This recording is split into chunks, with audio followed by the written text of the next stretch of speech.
구독과 좋아요 부탁드립니다. 콘테 감독이 이끄는 토트넘은 오늘도 역시 답답한 경기를 했습니다.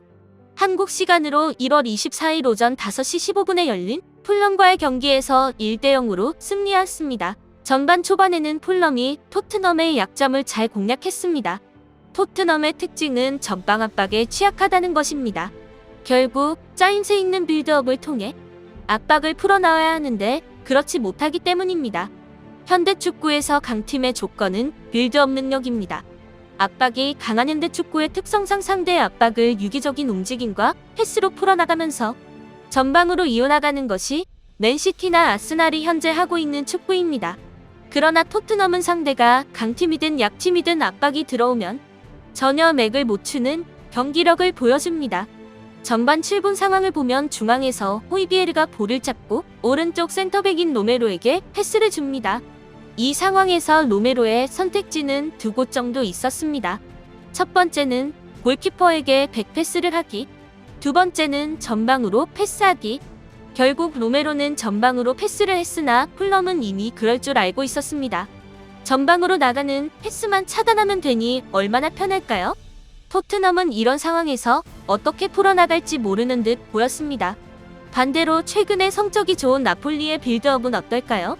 빌드업이 약한 요리와는 달리 나폴리의 메렉키퍼는 발밑이 좋기 때문에 빌드업에 유리한 면이 있습니다. 선수들이 유기적으로 약속된 플레이를 통해 압박을 풀어나가는 모습입니다.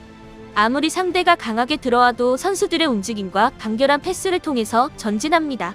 토트넘에게는 이런 모습이 전혀 없다는 게 참 아쉽습니다. 선수들의 하나하나 몸값만 따지면 큰 차이가 있는 것도 아닌데 말입니다. 그러다 보니 케인이나 손흥민 같은 좋은 공격 자원을 두고도 전혀 쓰지 못하는 아이러니한 상황이 발생할 수밖에 없는 것입니다. 오죽하면 케인이나 손흥민이 중앙까지 내려와 볼을 받는 역할을 할 수밖에 없을까요? 답답했던 케인은 전반 32분 직접 중원에서부터 몰고가 중거리 슈팅을 날립니다.